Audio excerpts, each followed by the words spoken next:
Right, yeah, it's been ages. I've been cleaning up the channel and deleting old things, and I completely forgot about the scary TikTok videos. Yeah, this and Kenny versus Spenny was the two I thought, oh, yeah, we got to get back into both of them. But yeah, scary TikToks that keep me up at night. Part 39. Let's go. We're looking at some dirty pictures. Put God first, kids. Evil thoughts. Today's story is about a Christian TV show from the 80s that was taken off air because one of its characters has a dark secret. If going to church every Sunday makes you a Christian, then going to McDonald's every week must make me a hamburger. Joy to the world.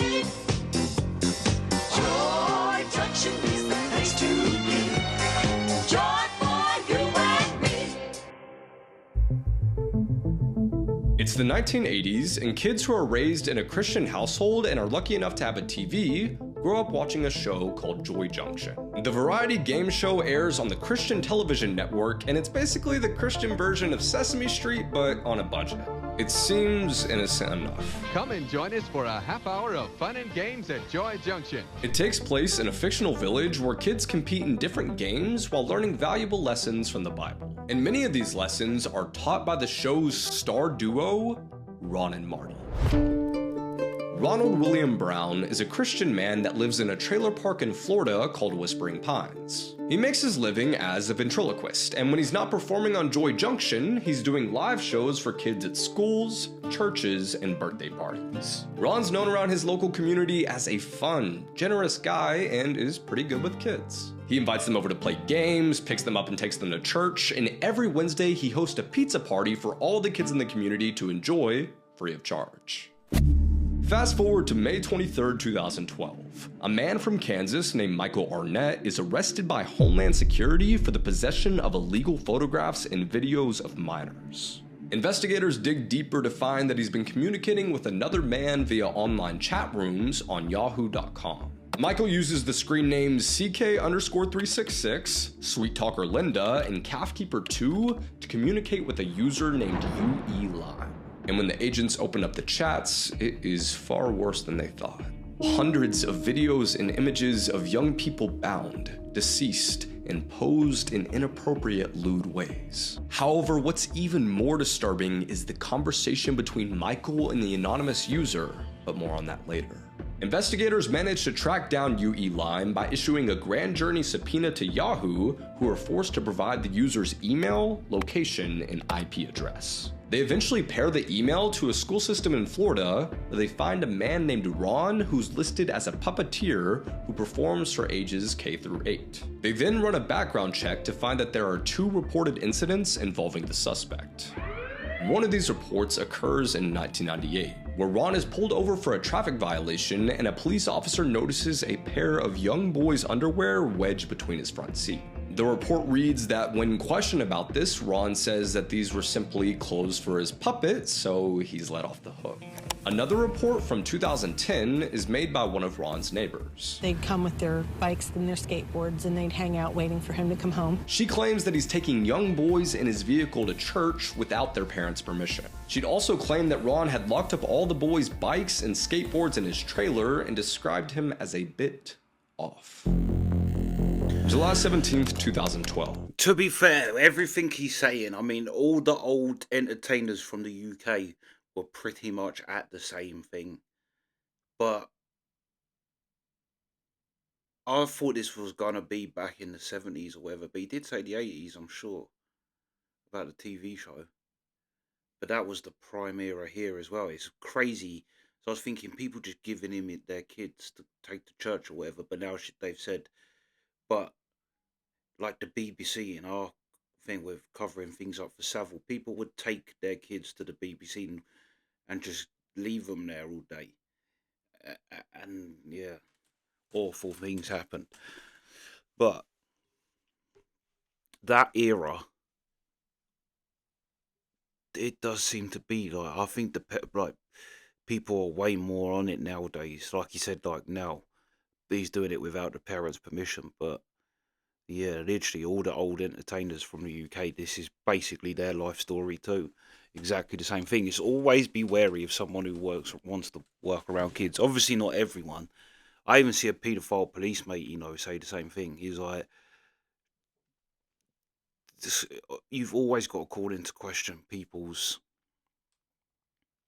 like, why does someone want to be around kids all day? It might be that they're um a nice person, but also, where do you think paedophiles go? Where kids are, they're going to get themselves in position where they're around children more, obviously. So yeah, but yeah, let's carry on. 2 months after the arrest of Michael Arnett, investigators come across a website called cutedeadguys.net. It's there they find a profile of a man named Ron from Florida. He states in his interest, quote, "I love them young and dead. I enjoy them fresh, but like to see them displayed in their caskets too." His bio states that he has a strong... Again, this is exactly the same as Jimmy Savile. Jimmy Savile had like his own key to mortuaries, is it? Or morgues, basically, in hospitals. He had his own key. Why would a 70s radio host, a UK radio host, have that?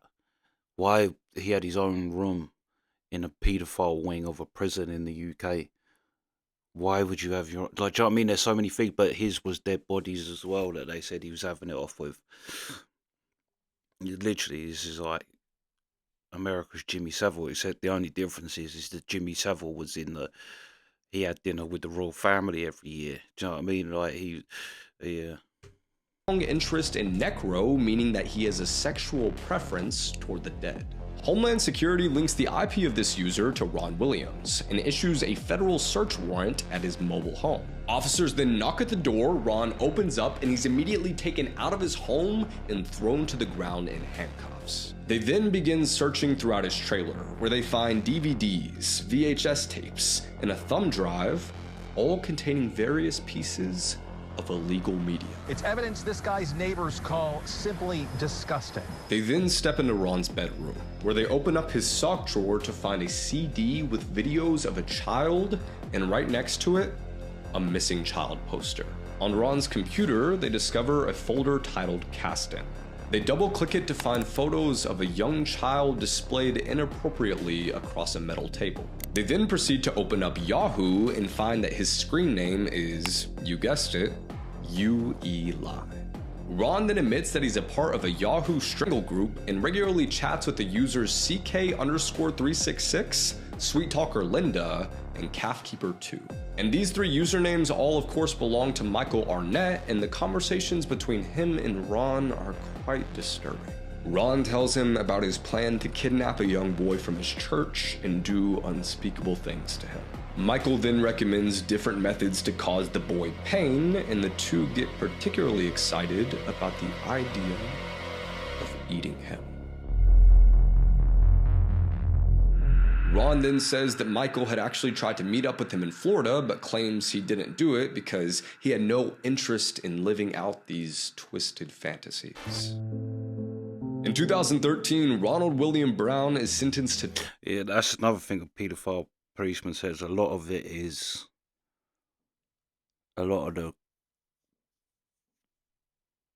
people who commit them crimes, it is online. It's a lot of it is image sharing, and where they might not necessarily be the people that did the things.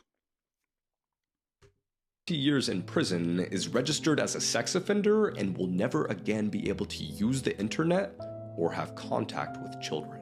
Now, some argue that this sentence is actually too harsh, considering the average punishment for this act is 8 years. However, Judge James Whitmore, the person presiding over the case, says differently. Perverted is not a strong enough word to describe what you've been engaging in.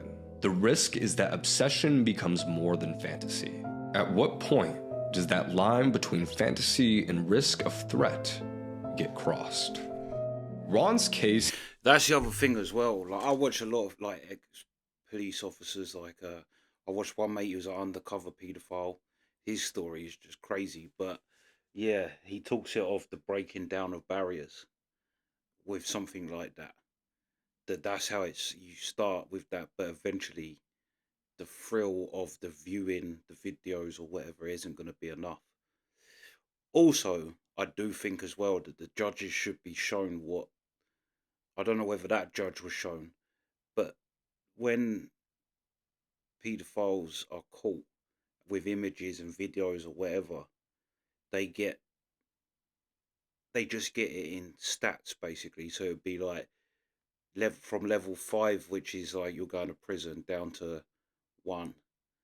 And he's like, but judges get it as they'll have 150,000 5s, 20,000 4s, half a minute. Like, it's just numbers. He's like, but if the judge actually had to sit through, the sentences would be a lot harsher than what they give out for them. And to be honest, if you're a judge and you want to sit on that, you should be forced to watch it, because they do get away with it. And when he said there that people said that's a bit harsh, the only people that said that is harsh is other paedophiles. There's a woman in our country who killed a man who abused her son. And I think they give her 3 years in prison, which in our country you do half anyway. So she got 1.5 years for killing someone, and it was like the case that split the UK in half. It didn't split the UK in half. It was just pedos saying, "Oh, this is going to set a thing that people can just kill pedos." Well, maybe we should have that. Maybe you lot should have that fear, because you're definitely a pedo for saying that. You know, to look at what that woman done and say that she deserves, she shouldn't have even gone to prison. She should have been given a medal.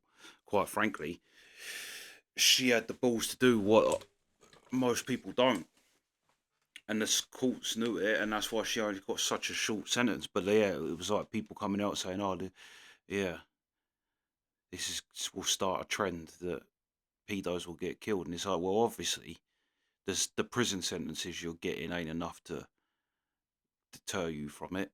Maybe there needs to be something else in place. But yeah, anyway. Part of Another thing that come up with this story as well is that how he's talking to the police.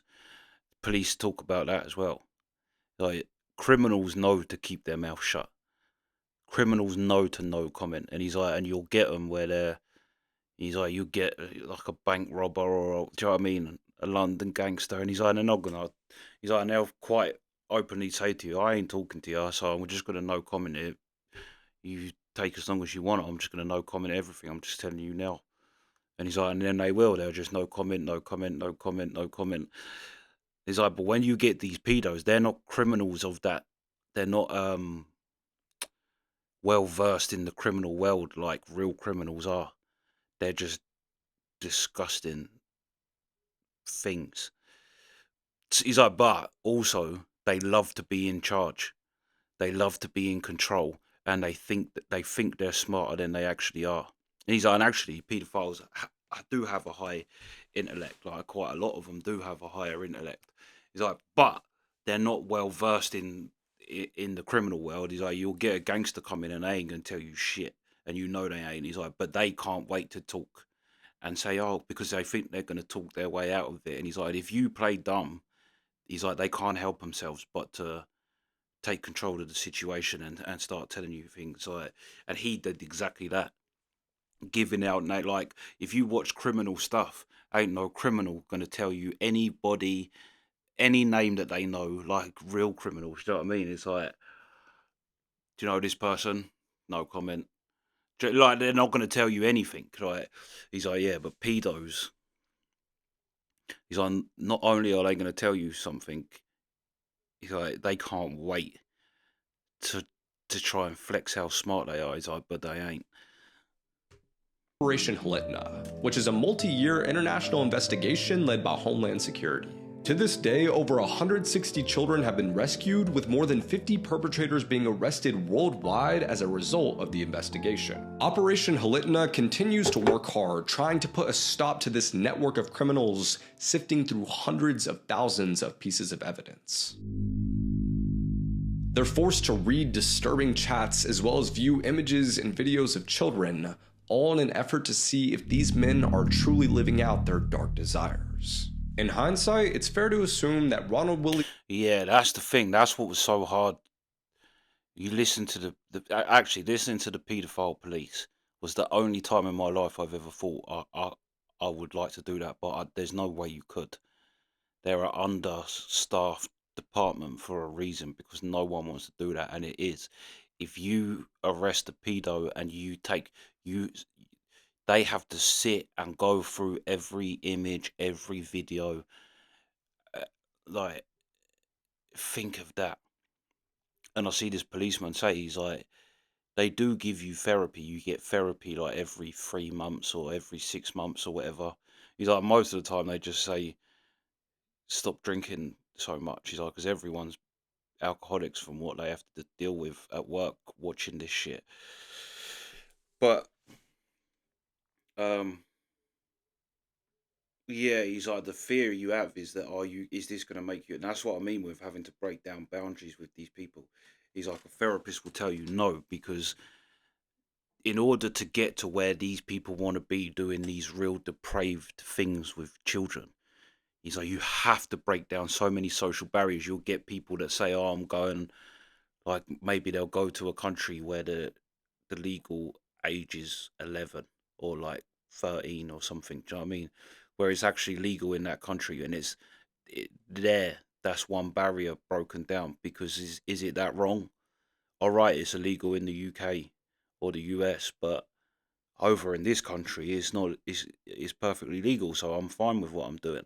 And then that's it. And then it gets bit by bit, they break down barriers. And he's like, but the thing is if you're not inclined that way, the first hurdle you have to break down is, are you attracted to children? And as soon as you ask yourself that, you're going to say no. And yeah, and this policeman's like, and I did. Like, it's like, but you're watching this stuff and you do. He's like, you actually, and you see how hard the police job is for having to catch these animals. Do you know what I mean? And imagine that's your job, that you have to sit and. But one policeman was like, he's like, I've done it so much that I could eat my lunch grading it, and you do become desensitized to the whole thing. Like, you think, yeah, police do have a hard job for the amount of shit that they get. I wouldn't want to do that. Brown should have taken his own advice. They said, Marty, come over here and take a look at our pictures. So I walked on over there and I took a look. And do you know what it was? What was it, Marty? Well, it was in Arizona, I'll tell you that right now. Ron, they were looking at some dirty pictures and they wanted me to look too. You know, that kind of reminds me of a verse I'm thinking of in the Bible that's found in 2 Timothy 2:22. And it says that you should run away from anything that will give you evil thoughts. And as your companions, you should have friends who have pure and clean thoughts and will only give you good ideas. I decided to turn around and go right back home. This paranormal story made my skin crawl. A Reddit user who we'll call Emily had just moved to a brand new apartment in Melbourne, Australia. Now, it was Emily's first time living alone, and the apartments that she moved into were built in the 1930s. And well, according to her story, she goes to work one day, and when she comes home, she goes into the bathroom and sees something strange. A board that had been covering a hole leading to an attic space on the ceiling had fallen to the ground and split in two.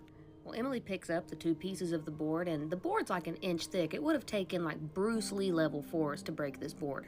So Emily slowly looks up at this attic space that's now exposed, and she is suddenly frozen stiff with fear. And she's thinking, somebody's gotta be up there. But then it occurred to Emily, you know what, maybe my landlord just sent somebody to do some work while I was gone. So she emails her landlord, a little bit annoyed, to ask if anybody had been in her apartment. Pretty quickly, Emily gets an email response from her landlord that just says, please call me as soon as you can. So Emily calls her landlord, the landlord answers, and Emily explains the situation, and Emily's landlord goes, oh, it happened to you too. Apparently this had happened to 2 tenants before Emily, and the landlord promised to replace the board. About a month later, Emily wakes up around 4 a.m. and her skin is crawling with goosebumps, and she says it felt like somebody was rubbing their hands all over her. And as she's laying there, like experiencing this sensation, everything is dead silent until all of a sudden she hears this sound above her head, and she describes it as sounding like somebody's dragging a sack of potatoes on the floor above her. At this point, Emily's really starting to freak out because this sound doesn't sound like an animal. After about 5 minutes, Emily grabs a cricket bat, gathers her courage, and creeps down the hall to the bathroom, where she looks and finds that that board that the landlord had replaced was again in the floor and broken into. Emily had a sick feeling come over her, and all of a sudden the dragging sound stops, but a new sound begins. It was a whispering sound, and she said it was clear as day, coming from the attic. And it sounded like children's voices, and there was one voice saying over and over, "It's your turn, it's your turn." So Emily dashes out of the bathroom and she flips on every light in the house, just trying to get something to feel normal. She even goes into the living room, turns on the TV, sits down, and tries to calm herself down when suddenly a fuse blows, and her pet bird all of a sudden starts squawking its head off like it's being strangled. This becomes the breaking point. Emily says, "Screw the bird." She grabs her car keys, runs out of the house, and closes herself in her car until morning. Finally, when the sun comes up, she sees people start going to work, walking their dogs, and she starts to feel a little safe again, and so she gets out of her car, goes back into her house to check things out. She goes to check on her bird. The bird is not in its cage. She finds her bird half drowned in the toilet. She moves out of that apartment and never looks back. This is the scariest video on the internet. Is anybody else thinking she might have had a gas leak and she gassed her own bird? Whose joke? It's Norman McDonald's joke, isn't it, where he says about being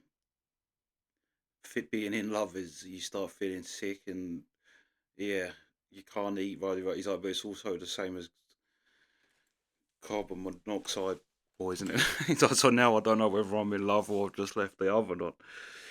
But I thought that, I don't know whether it's just a rumour. Aren't they supposed to tell you if somewhere's haunted? I know that sounds kind of stupid thinking about it, but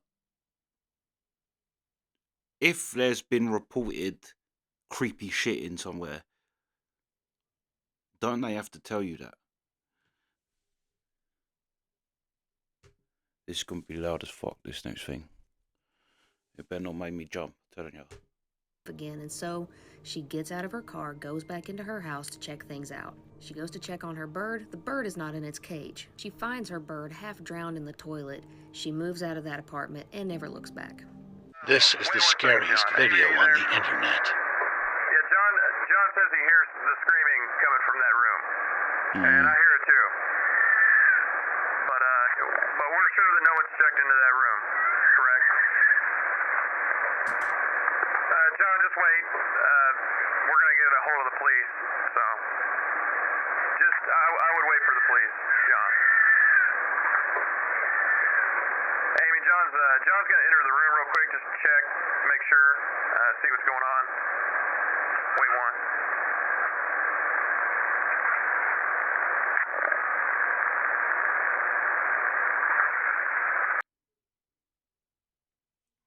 Yeah, that is creepy ass video. Okay, Amy, John wants you to call the police right now if you don't mind. He says no one's in there, but that all of the furniture's been turned upside down and the hold on. He says the carpet's been ripped up and that the shower is on. Yeah, that's got to be one of the most famous ghost clips ever.